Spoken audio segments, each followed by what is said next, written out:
My mom thought she could save her marriage by chucking a brick through a window and nearly hitting a kid, so I got my stuff and left her. Now she's free from jail and wants to be part of my life again. Like everything's fine. My dad showed me that all men can be amazing. When I was a kid, he treated my mom like she was a queen. He was the kind of man who thought the best thing a son could see was how much his father loved his mother. And he always gave everything without expecting anything back. On his birthday, he cooked dinner in a full suit and tie. It was her favorite, homemade pineapple pizza. It must have taken him almost 4 hours to make, but said it was worth it because our happiness was his happiness. I expected her to sit down and shower my dad in gifts while we ate, or at least surprise him with a birthday cake. But instead she just laughed and said, "I could have sworn your birthday was next month," before shoving the pizza right into her throat and squealing with happiness like a pig. Another time, he gave her a just because gift. It was a diamond necklace she had pointed out 3 years prior that she'd seen in a magazine. He had been saving ever since, and waiting for this moment for years. After opening it, she hugged him super tight and thanked him. But that's where her gratitude ended, because he asked if she wanted to wear it to the date he had planned for them that night. Tonight is actually my girls' night. We've been planning this all week. Sorry."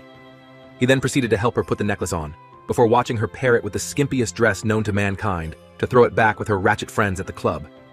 As soon as the door closed, my heart shattered, because my stoic, nonchalant ex-army general dad had a tear rolling down his face. He tried to wipe it away in time, but it was too late. I had already seen it. So even when he went to his bedroom and closed the door to signal that he wanted to be alone, I pried it open. "How long are you going to keep acting like this is okay?" I asked, voice shaking. His face went ghost white, and I knew he was embarrassed. "Dad, it's okay to show feelings sometimes. Get the F out." His voice was cold, unforgiving. But I knew it would be my only opportunity to finally talk some sense into him, so I stayed. He couldn't even lock eyes with me without fiddling his thumbs around the frayed seams of the blanket. "Son, your mother just struggles with voicing her appreciation. But trust me, I know she loves me just as much as I love her."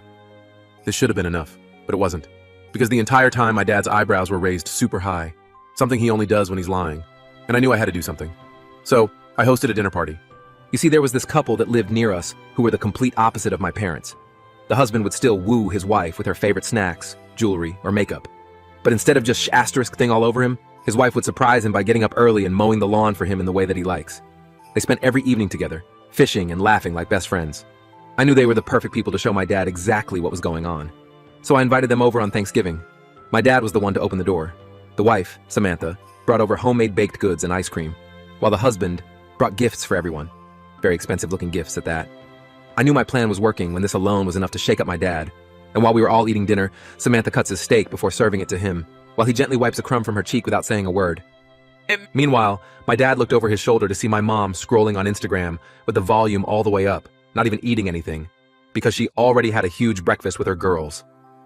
That evening, after the couple cleaned up the entire dinner together, including the mopping and dishes, it happened. My dad finally hit my mom, with confrontation, of course. He started off by gifting her with a Thanksgiving gift of a huge bag of those expensive dry freeze candy.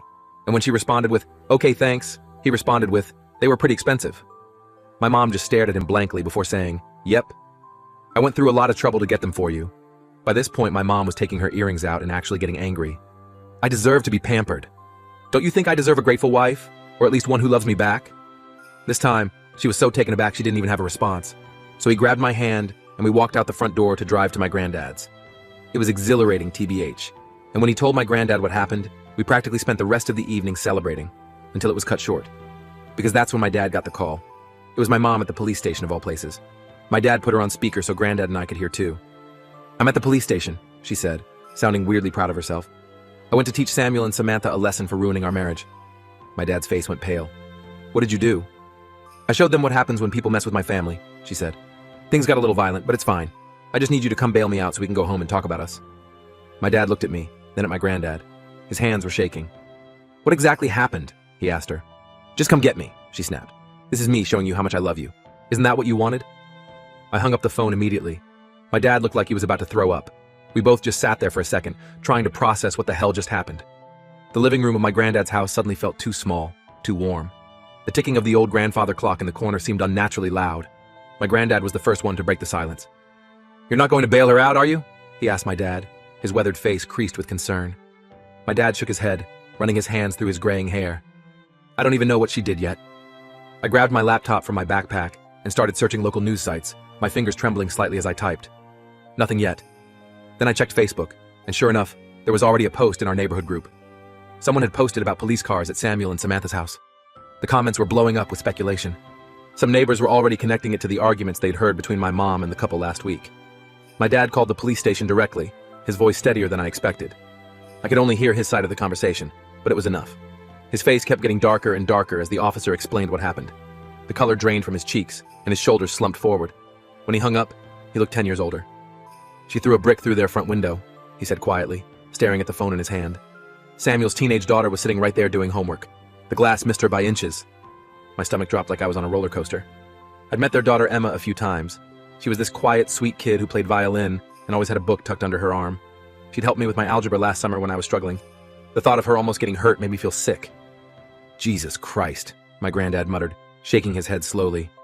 "That woman has finally lost it." My dad nodded slowly, his eyes fixed on some distant point. "They arrested her for property damage and reckless endangerment. The officer said she kept yelling about how they ruined her marriage and turned her husband against her." The phone rang again, its shrill tone making us all jump. It was my mom. My dad hesitated before answering and putting it on speaker again. His hand was visibly shaking now. "Are you coming to get me or what?" she demanded, her voice echoing through the quiet room. "No," my dad said firmly. "I'm not." There was a pause on the other end. I could almost picture my mom's face contorting with anger. "What do you mean, no? I did this for you, to show you how much I care about our marriage." "You almost hurt a child," my dad said. His voice was shaking with anger. "You think that proves you love me?" "Oh, please, I knew what I was doing. The brick wasn't going to hit anyone. I just wanted to scare them for sticking their noses in our business." She actually sounded proud of herself, like she expected praise. "This is me fighting for us. Isn't that what you wanted?" My dad looked at me, his eyes wide with disbelief. I could see the realization dawning on him. The woman he married wasn't who he thought she was. "I wanted a partner who appreciated me, not someone who commits crimes against innocent people." "Fine," she snapped. "I'll call Joyce to bail me out, but don't think I'll forget this betrayal." She hung up. My dad put his head in his hands. I'd never seen him look so defeated, not even when his own father died 3 years ago. His shoulders shook slightly, though he made no sound. "You can both stay here tonight," my granddad said, patting my dad's shoulder with his gnarled hand. "We'll figure this out in the morning." I barely slept that night in the unfamiliar guest bed. The sheets smelled like lavender detergent, so different from home. I kept thinking about Emma, about how scared she must have been. The sound of shattering glass, the brick flying through the air, the shards exploding across her homework. Around 3 a.m., I heard my dad on the phone in the guest room across the hall. He was talking to Samuel, apologizing over and over, his voice cracking with emotion. I couldn't hear Samuel's responses, but the conversation went on for almost an hour. The next morning, my dad looked exhausted, but somehow more determined than I'd seen him in years. His eyes were red-rimmed but clear. He told me over Granddad's homemade pancakes that Samuel and Samantha were getting a security system installed and that Emma was staying with her grandparents for a few days. They weren't pressing additional charges, but they were understandably shaken up. "We need to go home and pack some things," my dad said, pushing his half-eaten breakfast away. "We're not staying there anymore." When we got back to our house, my mom wasn't there. The place felt different somehow, colder, emptier, even though nothing had physically changed. According to her Instagram, which she was still actively posting on, Joyce had bailed her out that morning. There were already posts about how her ungrateful husband had abandoned her in her time of need, and how she was just defending her marriage. Her followers were commenting with heart emojis and supportive messages. We quickly packed up some clothes and essentials. I grabbed my laptop and school stuff, and my dad took some important documents from his office. I noticed he also took the small wooden box where he kept his wedding ring when he wasn't wearing it. As we were loading the car, Joyce pulled up with my mom in the passenger seat. Joyce's red Mustang screeched to a halt in our driveway, and my heart started pounding. My mom got out, looking like she expected a warm welcome. Her makeup was perfect, her hair freshly styled.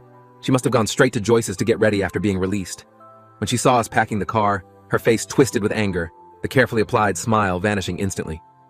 "Where do you think you're going?" she demanded, striding toward us in her high heels. "We're staying at my dad's for a while," my dad said calmly, though I could see the tension in his jaw. "I think we all need some space." "Space? After what I did for you?" She was practically screaming now, her voice carrying across the quiet suburban street. "I fought for our marriage." "You committed a crime," my dad said. "You could have hurt a child." "Oh, stop being so dramatic," she rolled her eyes, waving her hand dismissively. "Nothing happened to that brat." I felt a surge of anger burning through my chest. "Her name is Emma, and she's not a brat. She's a nice kid who was just doing her homework when you decided to throw a brick through her window." My mom looked at me like I'd betrayed her, her eyes narrowing to slits. "So you're taking their side too? After everything I've done for you?" I couldn't even respond to that. What had she done for me exactly? I couldn't remember the last time she'd shown up to one of my games or helped me with homework or even asked about my day.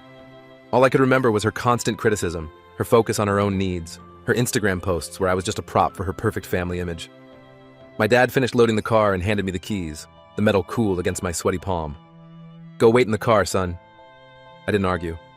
As I walked away, I heard my mom's voice rising again, making threats about how she'd make them pay and show everyone what happens when you mess with her family. It was like listening to a stranger. Had she always been this way, and I just hadn't noticed? Or had something in her snapped? I slid into the passenger seat, my hands shaking as I buckled my seatbelt. We stayed at my granddad's for the next few days. His house smelled of pipe tobacco and old books, comforting in its unfamiliarity. My dad contacted a lawyer who advised him to get a restraining order not just for us, but for Samuel's family too. The lawyer, a stern-looking woman with kind eyes, said my mom's behavior showed clear signs of escalation, and we needed to protect ourselves legally. My dad was hesitant at first. Despite everything, he still had trouble accepting that the woman he'd loved for so many years could be dangerous. But when Samuel called to tell us that my mom had been driving by their house repeatedly, slowing down to stare at their windows, he finally agreed. I overheard him on the phone, his voice growing more concerned as Samuel described my mom's silver SUV cruising past their house at midnight. The hearing for the restraining order was scheduled for the following Monday. In the meantime, my mom's social media campaign against us was getting worse. She was posting old family photos with captions about how her husband and son had abandoned her. Her friends, especially Joyce, were commenting with support, calling my dad all kinds of names. Some of the comments were so vicious they made me feel physically ill. The worst part was that some people were actually buying it. Neighbors who'd known us for years were sending my dad messages, asking why he was being so harsh on my mom. They had no idea what had really happened, and my mom was spinning it to make herself look like the victim. My dad didn't respond to any of them, but I could see how much it hurt him. Monday came, and we went to the courthouse. I was nervous as hell. I'd never been to court before, and the whole thing felt surreal, like I was watching someone else's life fall apart, not my own. The courthouse was imposing, all marble floors and high ceilings that made every footstep echo. My mom showed up with Joyce and another friend. She was dressed conservatively in a navy blue dress with a cardigan, looking nothing like the woman who usually wore revealing clothes to go clubbing. Her hair was pulled back in a modest bun, and her makeup was subtle. She'd clearly put thought into her appearance for the judge. When it was my dad's turn to speak, he calmly explained everything. The brick incident, the stalking behavior, the threats. His voice only wavered once, when he described how close the glass had come to Emma's face. He showed the judge screenshots of some of my mom's more concerning social media posts, including one where she'd written, "Some people deserve what's coming to them," with a photo of our house and Samuel's in the background. Then Samuel testified about finding the brick in his living room, about how his daughter was having nightmares, about the car that kept driving by their house at odd hours. Samantha described how they'd had to install security cameras and were afraid to let their daughter walk to school alone now. Emma wasn't there, thankfully, but her absence spoke volumes. When it was my mom's turn, she put on a performance worthy of an Oscar. Tears, trembling voice, the works. She dabbed at her eyes with a tissue as she claimed she'd been provoked and that Samuel and Samantha had deliberately tried to destroy her marriage. She said she felt threatened by them and was just protecting her family. But the judge wasn't buying it. His eyes remained cool and assessing as he listened to her story. He granted the restraining order immediately. My mom wasn't allowed to come within 500 feet of any of us. Me, my dad, Samuel, Samantha, or Emma. She also couldn't contact us by phone, email, or social media. As we were leaving the courthouse, my mom tried to approach us one last time. A bailiff stepped between us, reminding her of the order that had just been issued. She looked at my dad over the bailiff's shoulder, her eyes burning with something that made my skin crawl. "This isn't over," she said, her voice eerily calm. "You'll see how much I love you." Those words sent a chill down my spine. My dad must have felt it too, because he put his arm around my shoulders and hurried me to the car. For about a week, things were quiet. Too quiet. My dad and I moved into a small apartment across town. The walls were thin, and the furniture was sparse, but it felt safer than our house. I transferred to a different school temporarily, just to be safe. My dad took a leave of absence from work. We were basically in hiding, and it sucked. I missed my friends, my room, my normal life. Then the packages started arriving at Samuel and Samantha's house. The first one contained dead flowers with a note that said, "Sorry for your loss." No return address, of course, but it was pretty obvious who sent it. The roses were brown and withered, like they'd been deliberately left to rot before being sent. The second package had family photos of Samuel and Samantha that had been defaced, their faces scratched out, crude drawings added. It was disturbing as hell. Some of the photos had been taken from their social media accounts, but others seemed to have been taken from outside their house, through windows. The thought of my mom lurking outside their home with a camera made my stomach turn. But the third package was what really crossed the line. It contained the diamond necklace my dad had given my mom years ago, the one he'd saved up for because she'd pointed it out in a magazine. I remembered how proud he'd been when he gave it to her on their anniversary. Except now, it was snapped in half, with a note that said, "Broken, just like your promises." The diamonds caught the light as Samuel showed it to us, the broken chain dangling like a warning. Samuel called the police immediately. They took the packages as evidence and dusted for fingerprints. Sure enough, they matched my mom's. She hadn't even bothered to wear gloves. The police arrested her the next day for violating the restraining order. This time, when she called from the station, it wasn't my dad she called. It was Joyce. But apparently, even Joyce was getting tired of my mom's behavior because she didn't bail her out right away. The arraignment was scheduled for 2 days later. My dad and I decided to attend, along with Samuel and Samantha. We sat in the back of the courtroom, trying to be inconspicuous. Samuel's hand occasionally went to his wife's shoulder, squeezing gently whenever she tensed up. When they brought my mom in, she looked different, disheveled, angry, nothing like the put-together woman who'd appeared at the restraining order hearing. Her hair was unwashed, and her orange jumpsuit hung loosely on her frame. When she spotted us in the audience, she actually smiled, like she was happy to see us. It was creepy as hell. The prosecutor presented the case, describing my mom as a repeat offender showing escalating patterns of obsession, harassment, and disregard for legal consequences. He mentioned the brick incident, the stalking, and now the packages. The judge looked at my mom's record and frowned. "Miss Johnson, this is your second arrest in less than a month. You violated a restraining order that was put in place to protect these individuals from exactly this kind of behavior." My mom tried to look contrite, but I could see the anger simmering just below the surface. "Your Honor, I'm clearly going through a difficult time emotionally. My husband abandoned me after 20 years of marriage. I'm not thinking clearly." The judge wasn't impressed.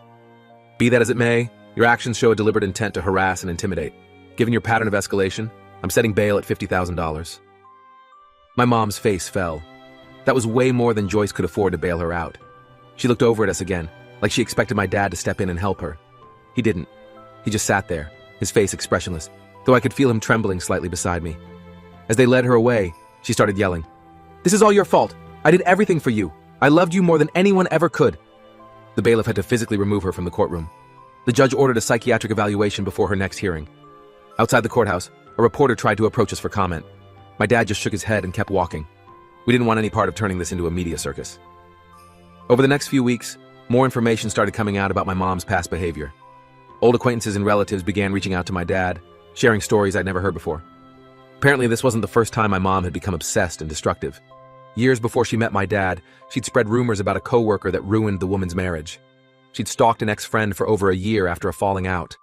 She'd even tried to sue a teacher for ruining her life after getting a bad grade in college. One cousin revealed that my mom had set fire to an ex-boyfriend's car in her early 20s, though charges were never filed. My dad was shocked. He'd known none of this when they got married. Her family had kept it quiet, hoping she'd grown out of it. The more we learned, the more it became clear that my mom had serious issues that had never been properly addressed. The prosecution used all of this to build their case. They argued that my mom was a danger to the community and needed serious intervention. Her lawyer tried to play the mental health card, claiming she needed treatment, not punishment. When the trial finally came, my mom took the stand in her own defense. She tried to paint herself as the victim, claiming she was mentally unwell and that everyone had turned on her. She cried and apologized, saying she never meant to hurt anyone. But then came the cross-examination. The prosecutor asked her about the brick incident, specifically about Emma being near the window.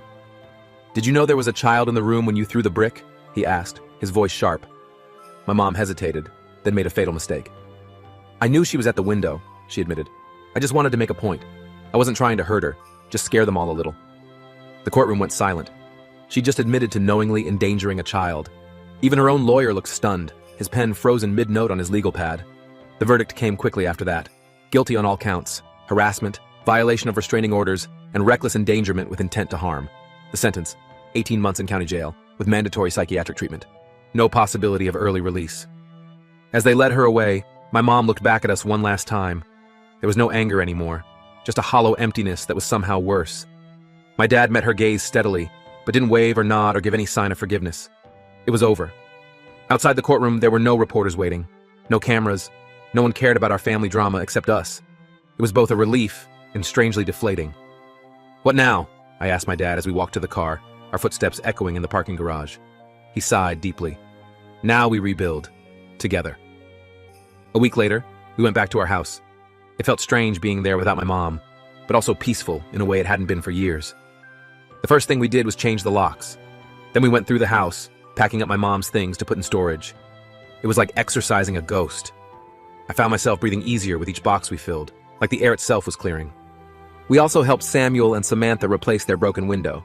They opted for reinforced glass this time, more expensive, but worth it for the peace of mind. While we were there, Emma came home from school. She was hesitant around us at first, which broke my heart.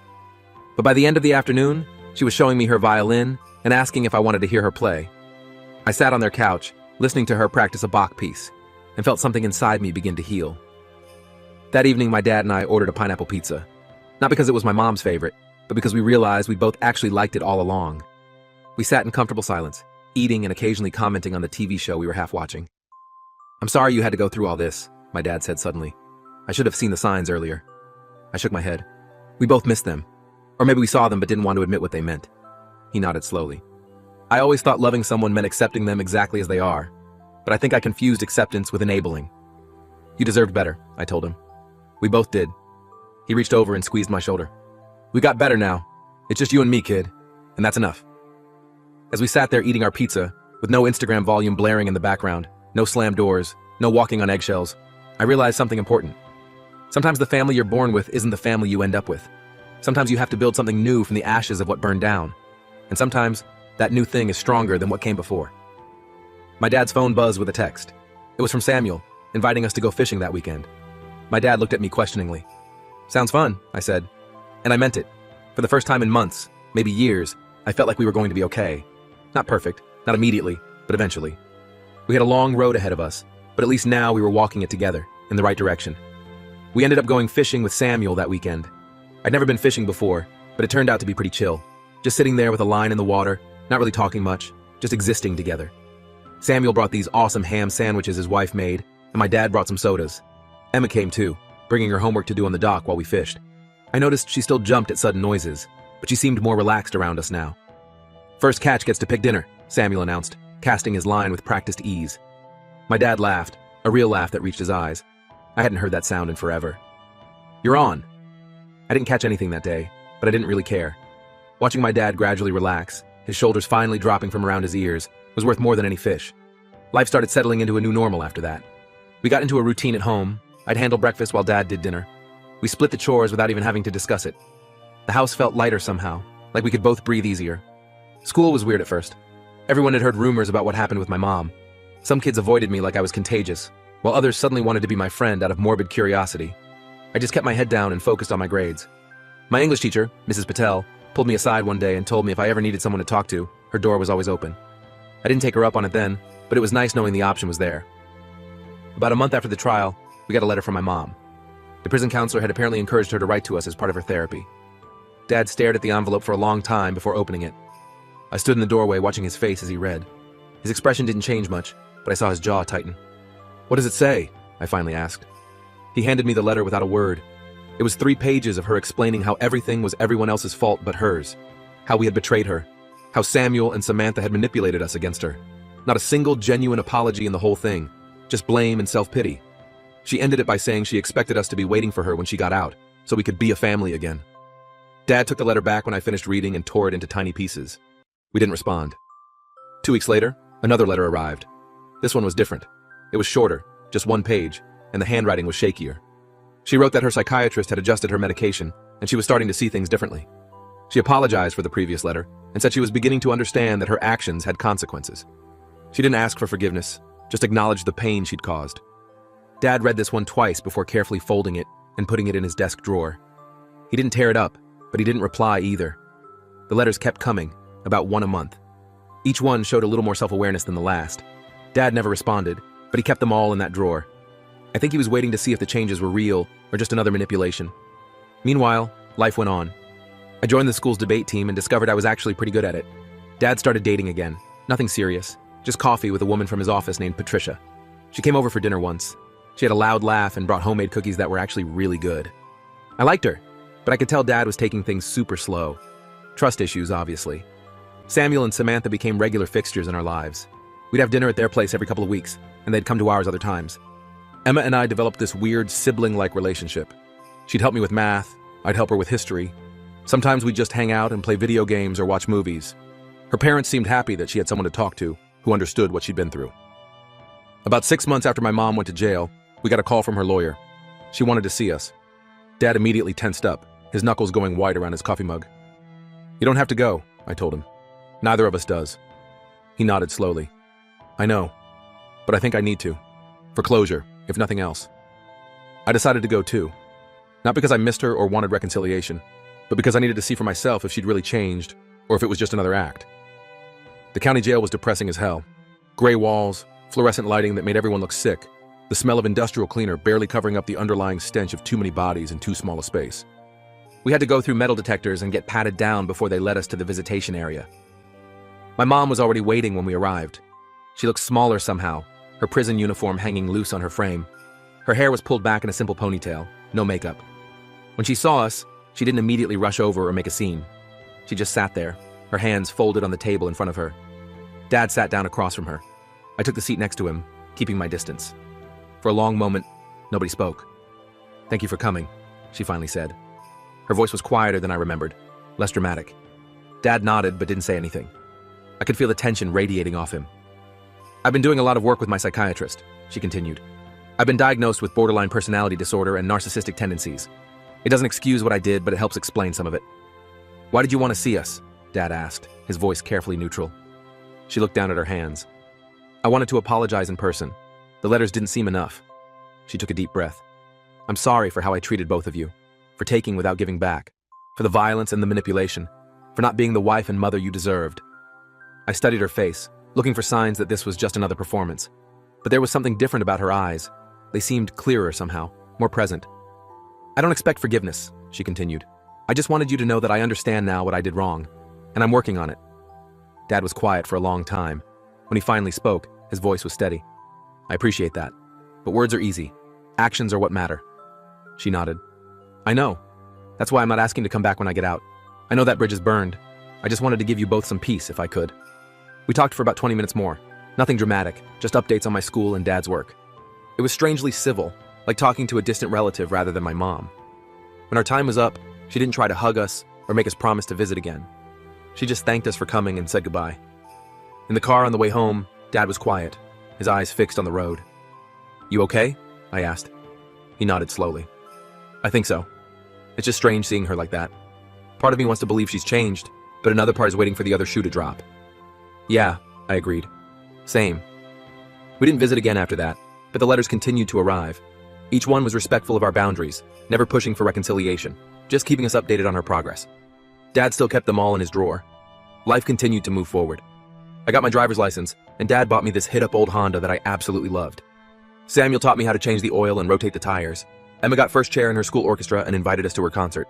Dad and Patricia were still seeing each other, taking things day by day. About a year into my mom's sentence, we got a call from the prison. There had been an incident.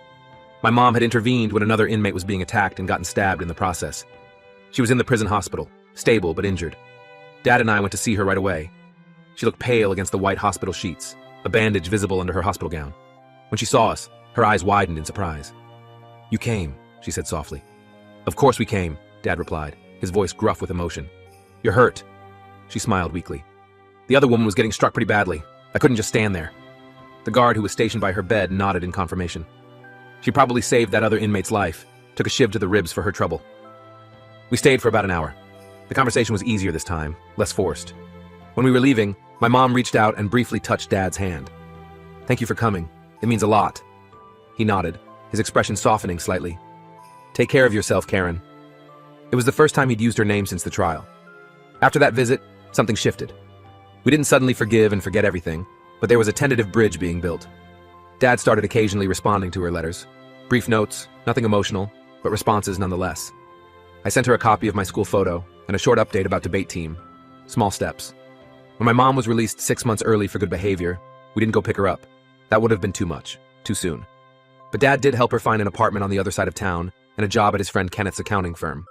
Kenneth knew the whole story, but believed in second chances. The first time we saw her as a free woman was at a neutral location, a coffee shop downtown. She arrived early, already sitting with her tea when we walked in. She'd gained back some of the weight she'd lost in prison, and her hair was styled simply but neatly. She looked normal. Not the glamorous, attention-seeking woman I remembered, nor the hollow-eyed inmate we'd visited. Just a middle-aged woman waiting in a coffee shop. Hi, she said, standing up as we approached. She didn't try to hug us, just gestured to the chairs across from her. We talked for about an hour. She told us about her job, her ongoing therapy, the small apartment she was making her own. Dad mentioned his promotion at work. I talked about my college applications. It was awkward at times, but not hostile. As we were getting ready to leave, she handed Dad a small box. "What's this?" he asked, looking suspicious. "Open it," she said. Inside was his wedding ring, the one he'd taken off the day she was arrested and never put back on. "I'm not asking you to wear it again," she said quickly. "I just thought you should have it back. It's yours." Dad stared at the ring for a long moment before pocketing it. "Thank you." That night, I found him sitting at the kitchen table, the ring in front of him. He wasn't wearing it, just looking at it thoughtfully. "You thinking about Mom?" I asked, sitting across from him. He nodded. "Trying to figure out how I feel. It's complicated." "You don't have to decide anything right now," I pointed out. "Or ever, really." He smiled slightly. "When did you get so wise?" I shrugged. "Learned from the best." Over the next few months, we settled into a new kind of normal. Mom stayed in her own apartment, respecting our space. She'd come over for dinner once every couple of weeks. Dad and Patricia were still dating, and Mom seemed genuinely happy for them. There were awkward moments, sure, but fewer as time went on. One evening, about 2 years after everything had happened, we were all at Samuel and Samantha's for a barbecue. Dad and Samuel were manning the grill, Patricia and Samantha were setting up the picnic table, and Emma was showing me her college acceptance letters. My mom was there too, helping with the salads. She'd been invited by Samuel himself, which had surprised everyone, but he believed in forgiveness more than most. I watched as my mom handed Samuel a bowl of potato salad, their interaction completely normal and friendly. No tension, no awkwardness, just two people at a barbecue. It hit me then that we'd actually made it through to the other side of all that chaos. Not unscathed, not unchanged, but intact in the ways that mattered. Later that night, as Dad and I were driving home, I asked him something that had been on my mind. "Do you ever regret standing up to Mom that Thanksgiving? Like, if you'd known what would happen after?" He thought about it for a moment, his eyes on the road. "No," he finally said. "It was messy and painful, but necessary. Sometimes you have to break something completely before you can rebuild it the right way." I nodded, watching the streetlights flash by. "I'm glad you did it." He reached over and squeezed my shoulder. "Me too, son. Me too."